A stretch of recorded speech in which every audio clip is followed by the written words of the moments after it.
Hello, everyone, and welcome to the fourth episode of the Basketball Maestros podcast. I am joined by Daniel Rios. He's filling in today. And today we got a lot to talk about.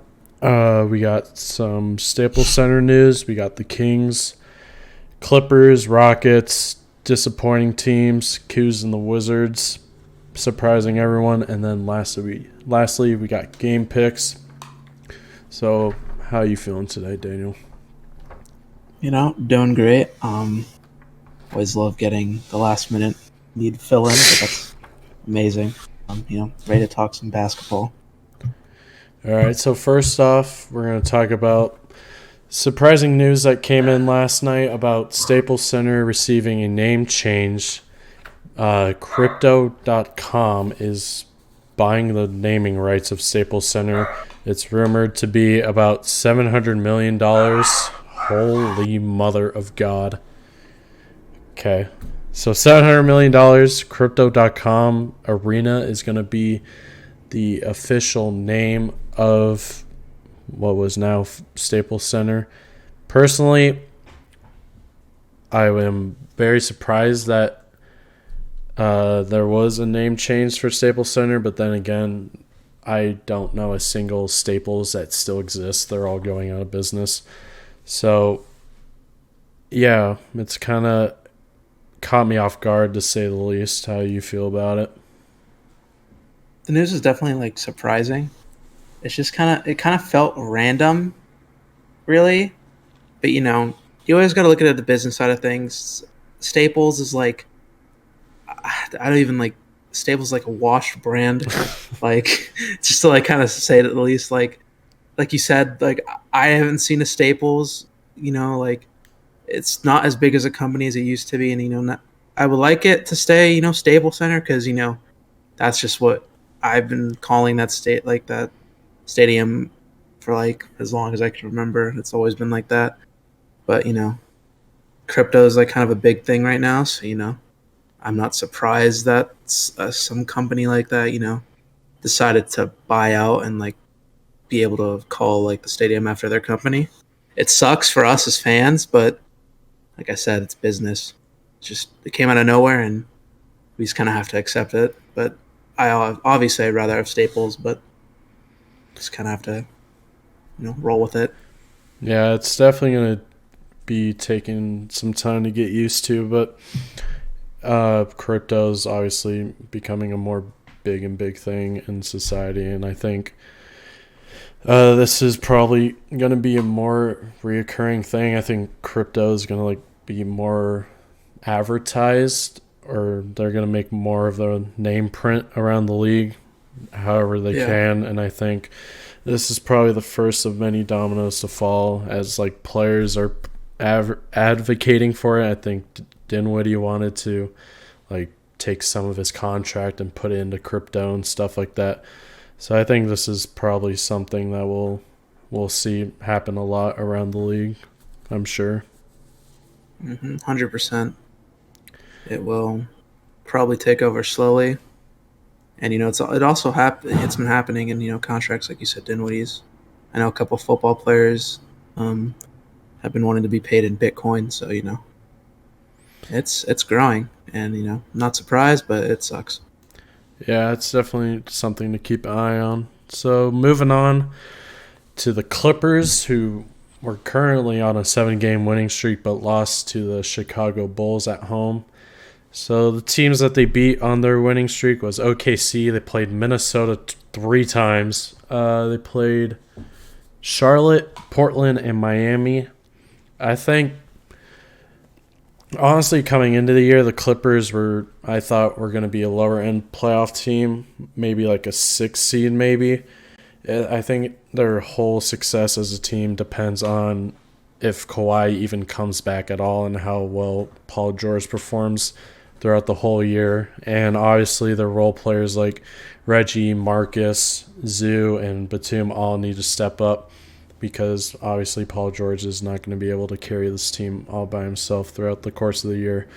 But I think if they keep this up, I still see them as a 6th seed. I don't really see any expectations changing unless a playoff team that we really know that we penciled in just falls off randomly and they just move up in the standings. But as it stands right now, I don't see them moving the needle at all. I still have them probably around like the 6th seed, 5th seed maybe.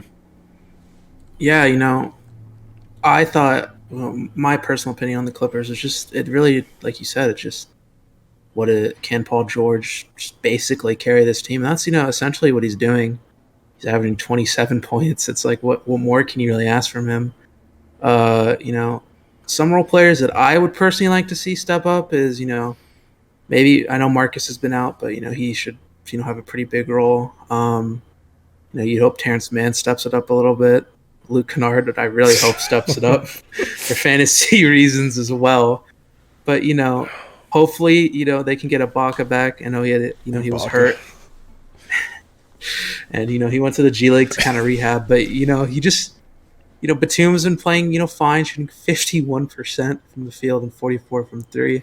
Jesus. Wow, 42 from the free throw line. That is high. But, Reggie's been playing really well. He's averaging 18. And it's just, you want your role players to step it up a little bit. And, you hope Paul George keeps this up. They're kind of around in the middle of the league for points per game. Their opponents' points per game, they're 5th right now, only allowing 102 points. So, their defense has been pretty good by the looks of it. So, you just got to hope that Paul George keeps this up and your role players can step it up a little bit. And they can definitely be, that 6, 5, 7 area, 5, 6, 7. Especially if, the Lakers keep playing shaky. Maybe, hopefully no other team gets injuries, but you never know. They could possibly even go up to that 4th seed. It just depends how other teams play throughout the year, and if injuries hopefully don't plague other teams. But I definitely see them as a playoff team. They've surprised me this year, and yeah, I think they definitely could make the playoffs. Just depends how PG plays for the rest of the year. Yeah, something that stood out to me was, I know it's against Minnesota, but Paul George was shooting, I believe, 4 for 20, and yet they were still up like 20 on the Timberwolves, which was really surprising, which if you saw the box score of Paul George just shooting god-awful, you would think that, they probably got blown out. But, yeah, their role players have been solid for the most part. As you mentioned, Batum's been really solid shooting-wise, but he's probably expected to cool down at some point, and then they really need Marcus and Ibaka to be healthy because they're definitely going to need as much help as they can get throughout the course of the year. But honestly, a very surprising start for them, but we'll see how they finish throughout the year. Yeah. And it's kind of like, the Warriors situation right now is, even when Curry has bad nights, you kind of see their role players step up and, have good shooting nights, and that's kind of what the Clippers are doing as well. Obviously, Paul George is not on the level of Curry, and the Clippers don't have a Draymond-like player, but in my opinion, yeah, they're kind of doing their own version of the Warriors, just like the Walmart version, and it's still working out. Yeah, well, definitely something to keep an eye on as the year rolls on. But now transitioning to one of, I don't know if we really call them a disappointing team, but I think we definitely think they could do a little bit better to begin the year. It's the Houston Rockets, who are now currently at 1-13 on the year, which is worse than the Pelicans, which is, I wouldn't think that's even possible, but it is. KPJ being pretty underwhelming to start the year. He's turning the ball over a lot, not shooting well. Same with Jalen Green. Obviously, there's more leeway since he's a rookie and he's still trying to find his stride in the league. But you need those two players to obviously play well if you want to have a chance to win some ball games. And then when they signed Daniel Tice, that never really meant or made any sense to me, especially signing him to a long-term deal, which doesn't really fit their timeline in terms of a full-on rebuild. I would honestly just start Sengun, which I thought was promising. Looking at him in Summer League, he was looking really good. Eric Gordon, another player. I don't understand why he's still there. I would assume he probably gets bought out or traded at some point throughout the year. And then Another player that I'm surprised that isn't in the rotation is Kenyan Martin Jr. He's gotten some pretty spotty minutes throughout the year, but I think he's someone that's like a really solid player for them, and he deserves some run, especially in this type of situation where you're probably not going to win that many games throughout the year. So I think they have a lot to look into as the year rolls on, but I think first off, you got to get KPJ rolling and Jalen as well and start a petition to get Kenyon Martin on the court because he's a really fun player to watch. Yeah, surprisingly, the only game the Rockets have won was opening. Their was where is it? It was the Thunder. So I mean, that's like the two bottom feed teams, but the Rockets are like bottom five in like I think scoring and defense, which you're not surprised by, Yeah. but like you would hope that Jalen Green shoots a little bit better, 27 from three, but really like if you're in a situation like the Rockets are, you just trade away your superstar last year. It's just like you're not. There's no rush, in my opinion. Like this is just full on tank season. You're hoping Jalen, and Sengun and KPJ can show you something, which I feel like they kind of have. I obviously the Ty signing is still blows me away. Isn't correct? Free agency's after the draft for the NBA, right? Yeah, it Or was is it? after. It was after. So I mean, if you draft Sengun, like in my opinion, as like a front office guy, like why are we signing another center? You already have Wood and you have Sengun who could start. I forgot Um, about Christian Wood.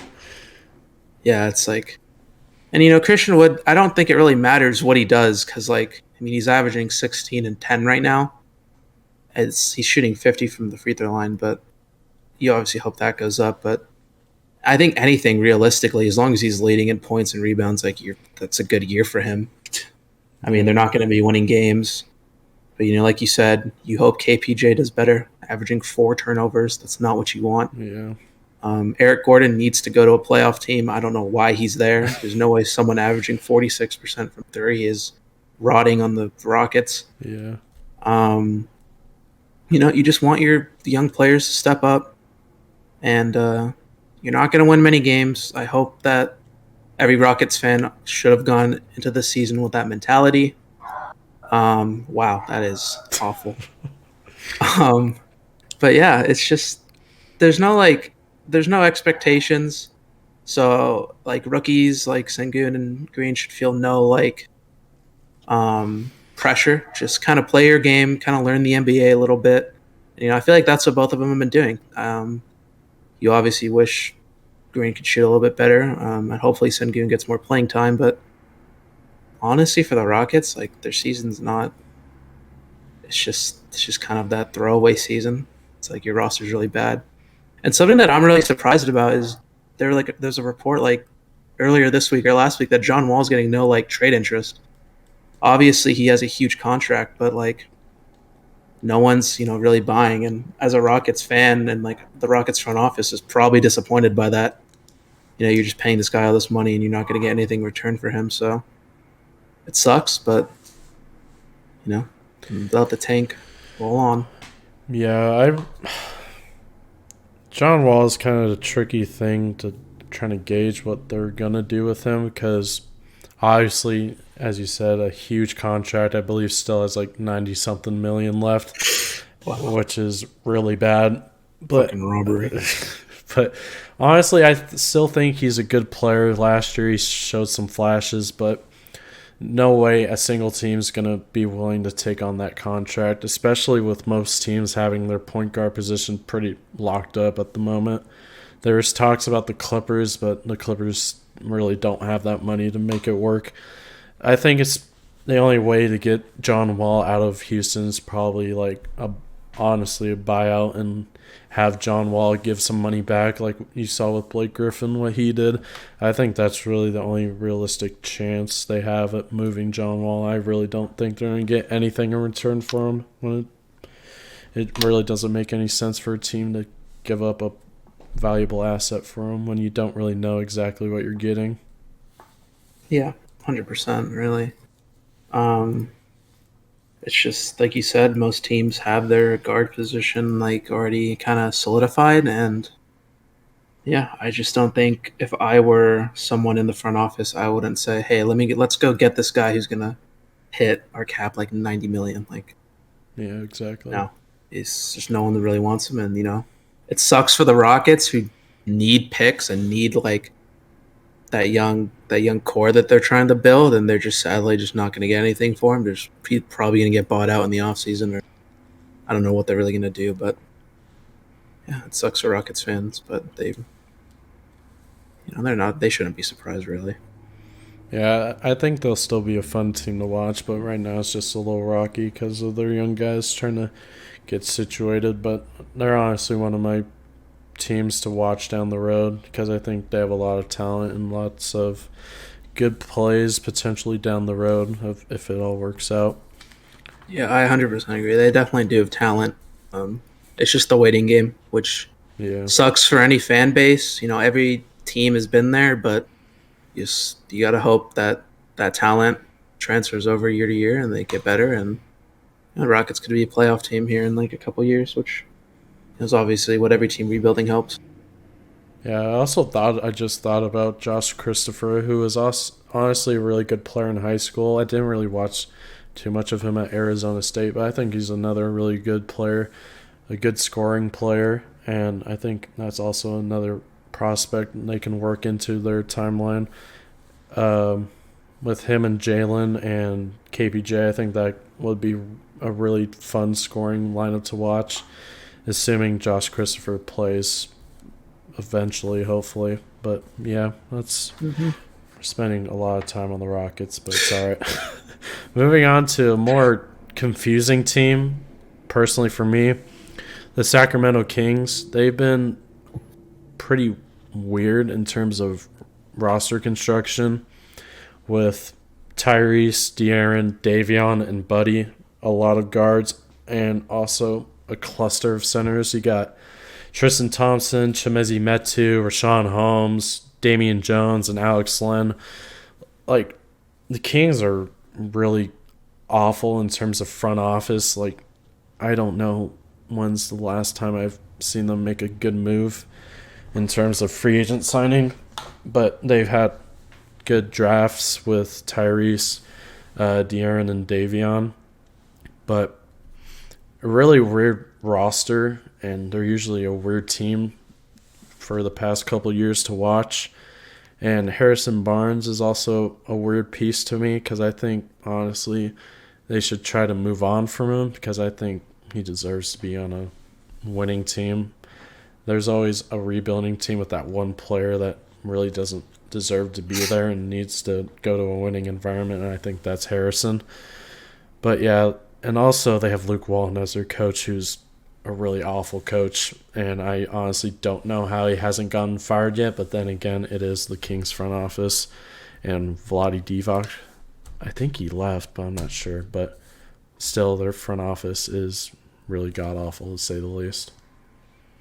Yeah, the Kings are okay. I don't want to make too many like NFL references, but it just reminds me of the Raiders. Really, it's just like I feel bad for the fan base. Mm-hmm. Like I truly do. It's just like you guys spend such like you spend a long time like just like putting like dedicating your like life to the team and like just rooting for them, and then it just never works out. Like the Kings are so weird this year. Like last week they blow out the Spurs, right? And they win 136 to 117.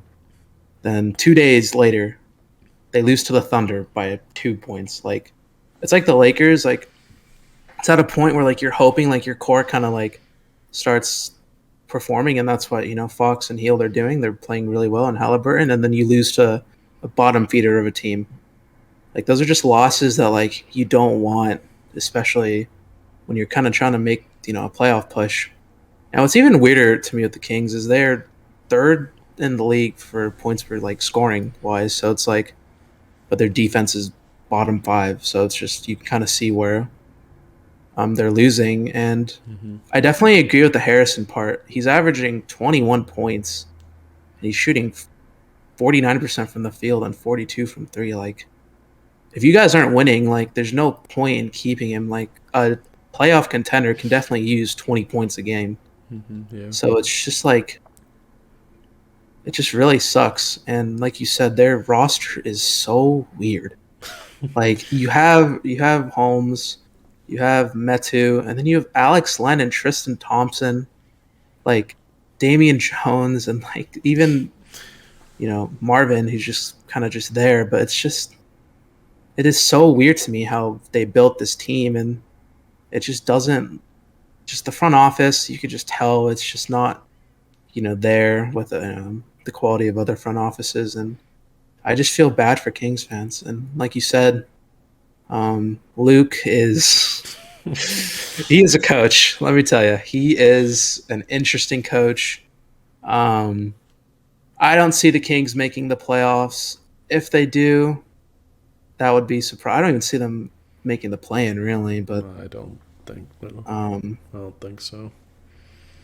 yeah, it's just another year where Harrison's playing good. Fox is playing good. Hield's playing like you'd expect him to. Halliburton, is playing fine. You also have Davion Mitchell, who's kind of been one of your good defenders. And, you hope Metu keeps playing good like he has been starting. So it's the core that's kind of showing up a little bit, showing flashes, and it just looks like another year that they're just not going to do anything with it. So it's another year wasted of a good scoring season by Harrison.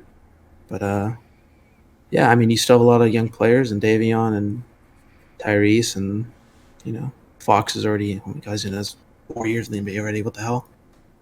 But yeah, disappointing to say the least.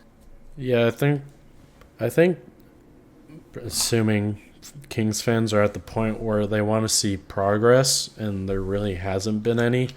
Like I think they haven't made the playoffs in like what 12, 13 years or something like that. Yeah, So I think Kings fans are just want to see some improvement, and that starts with making the play-in. So I think they have a big three, if you want to call Tyrese, Fox, and Buddy, but I don't know if they still want to trade Buddy or not. And then Bagley, as you mentioned, they're like last game against Detroit, I think he just randomly started getting minutes again, so I have no idea what's going on with Bagley.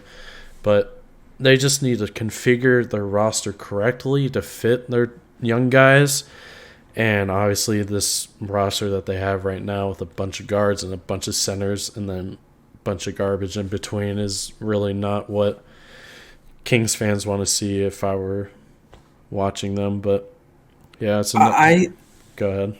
I'm sorry. I just still don't get the Tristan Thompson. Like, why is he there?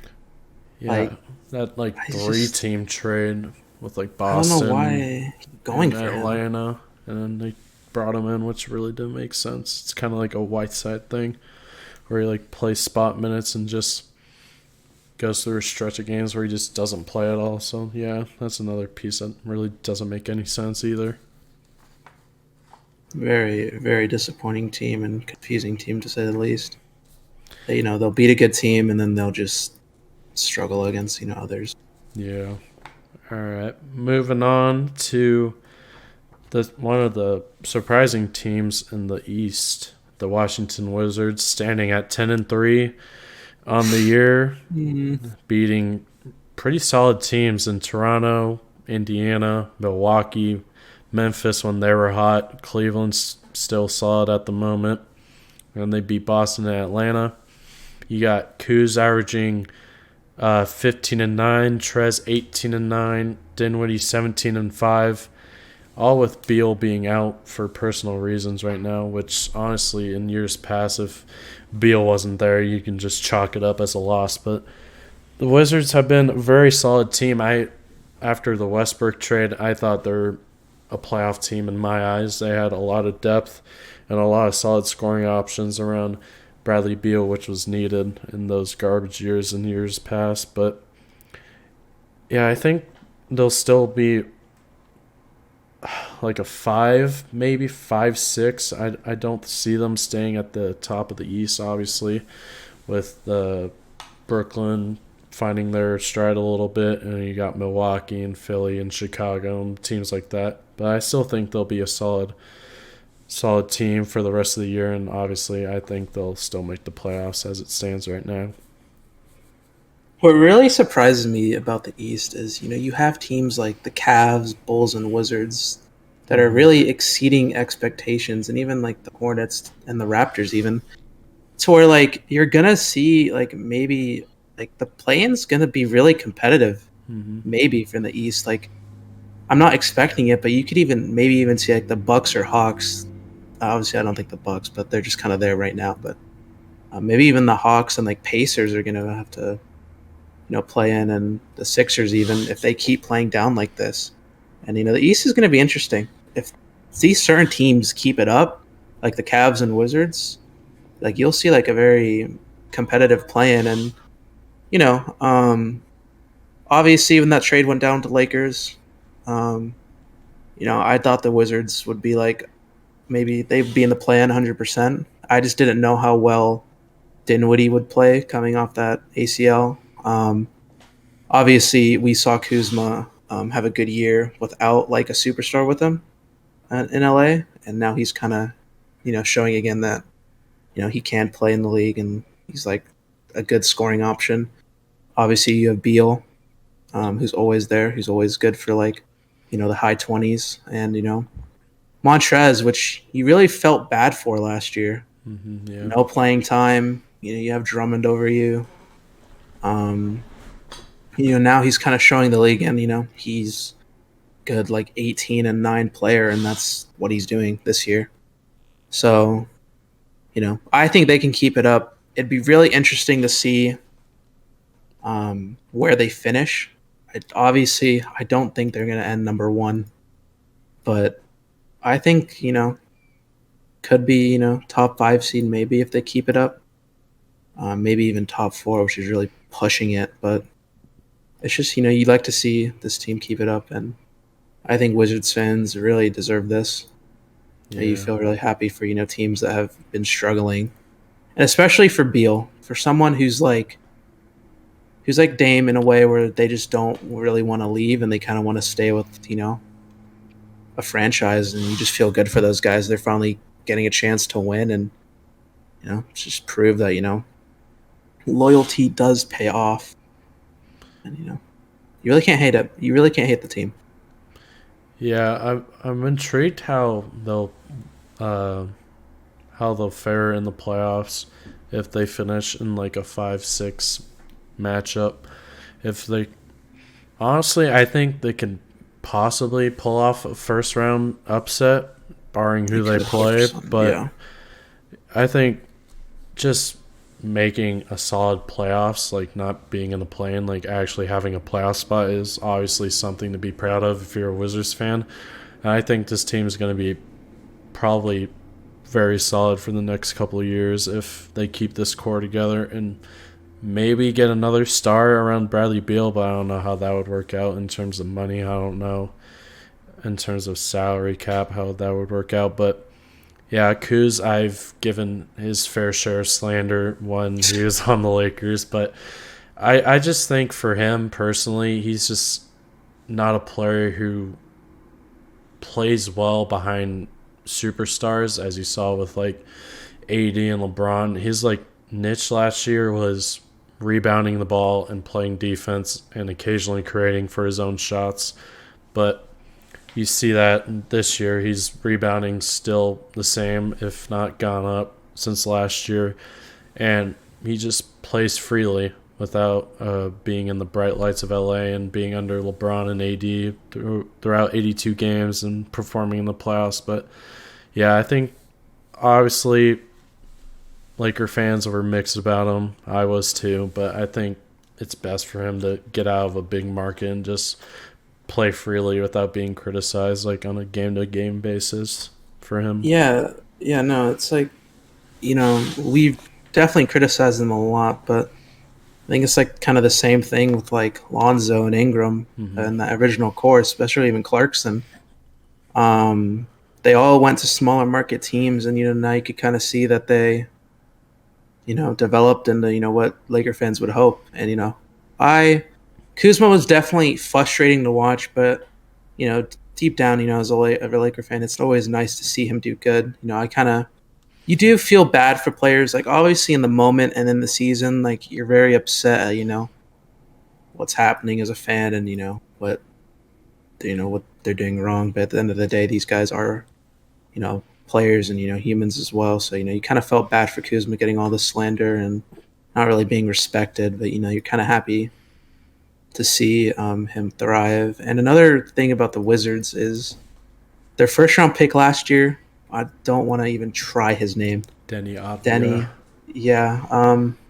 I don't. I'm just gonna admit I haven't really paid attention to like their rotation as much, but he's only averaging 6 points, and obviously he was a top 10 pick last year. So you kind of hope you get a little more from him. But yeah, like I said, I haven't like paid attention too hard to the Wizards. But obviously, just looking at it on paper, you'd hope you do a little bit better overall. And as a top 10 pick, you hope he plays a little bit better. But yeah. Yeah, I watched a little bit from the Wizards games I've watched. When Denny plays, he's a pretty solid player. I think he's picked up his defense a lot. I'm trying to figure out when the last time they played. Because I believe last game he played pretty solid. Yeah, against Orlando in 18 minutes, he had 8-6, shot 3 for 4, hit 2 threes, which is obviously solid in a relatively small amount of time. But I think he's another underrated player for them. And last year with Scott Brooks, he was more of like a spot-up type of guy, and that was about it. He didn't really do much besides that, but he's working more on his game, and I noticed that he's attacking the basket more and becoming more of a dynamic player. But, yeah, the Wizards looking solid to begin the year, and I'm sure they'll continue it as the year rolls on. Now, moving on to the last segment, the game picks. Reflecting back on the last episode's game picks, I fared pretty well. Wizards Cavs, I got the Wizards. They won. Brooklyn won. Toronto lost at Boston. Milwaukee won. Houston won. And a bunch of other garbage teams where it was like kind of a 50-50, and I just lost the 50-50. But I believe I only missed 4 matchups out of a lot of games, which was I'll take any day of the week. But now focusing on today's slate of games, Washington at Charlotte. I got Washington, as we mentioned like just seconds ago. I think Washington is just on a hot streak right now, and I think they'll beat Charlotte. Pacers at Detroit. I got the Pacers for obvious reasons. Don't need to get into that. Atlanta and Boston. I got Atlanta. 2 struggling teams right now, but I think Atlanta is just in a better position than Boston right now. I think Atlanta is starting to find its stride a little bit, and Boston's still a little bit behind in terms of figuring out their groove. But, yeah, I got Atlanta. Cleveland at Brooklyn. I think this will be a pretty close game, but I got Brooklyn after getting blown out by Golden State. I think they'll bounce back.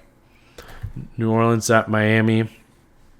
Never picking the Pelicans ever, unless they're playing a really bad team, but I'm not picking the Pelicans. Orlando at New York. I got the Knicks, even though Orlando came into Madison Square Garden last time and blew out the Knicks, but I think that was kind of a fluke game, and I got the Knicks in this one. Lakers at Milwaukee. A very, very, very, very, very, very interesting game to watch today. But obviously I have to take the Lakers, but obviously if Milwaukee wins with Chris Middleton coming back today, I would not be surprised if Milwaukee stomps us. But yeah, that should be a lot of fun to watch. Not really. Sacramento at Minnesota. I don't know if it's a bold pick, but I'm taking Minnesota for this one. They lose another close game against Phoenix, but I think they'll bounce back.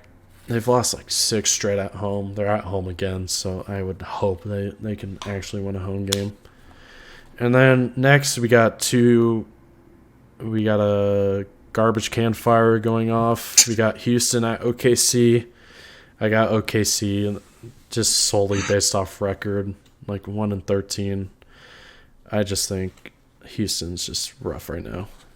Dallas at Phoenix. I got Phoenix. Phoenix has been really solid. I believe they're on a 7-game winning streak right now. And I think they'll continue to heat up. So I got Phoenix. And then lastly, Chicago at Portland. Chicago, after sweeping the LA series back-to-back with 2 very impressive wins. I've said this before, but I think Chicago is like my second favorite team to watch. They're just a lot of fun to watch with DeMar and Zach LaVine and Lonzo.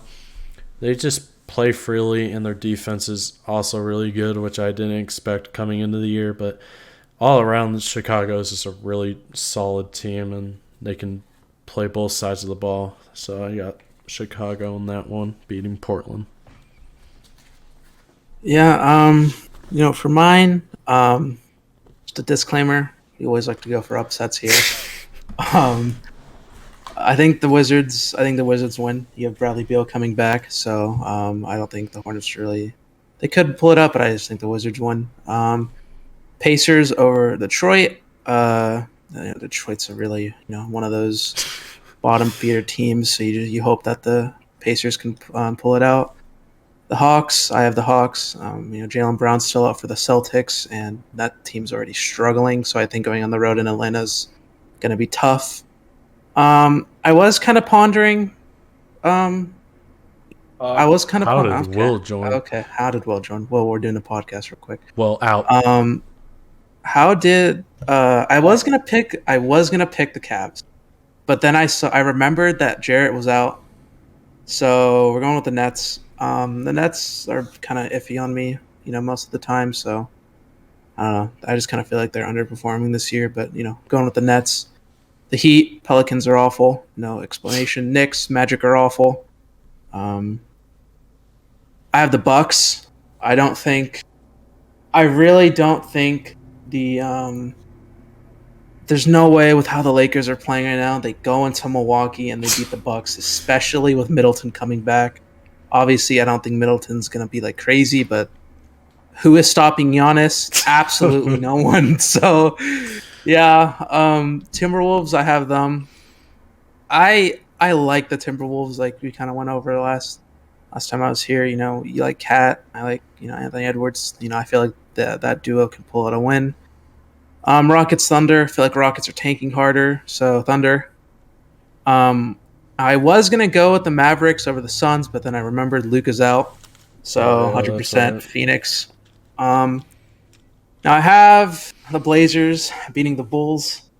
Probably won't happen, but I just feel like anytime the Blazers are at home, it could be a win. I hope that Dame can finally get his shit together and shoot well. Hopefully he does it, and this would be a perfect game.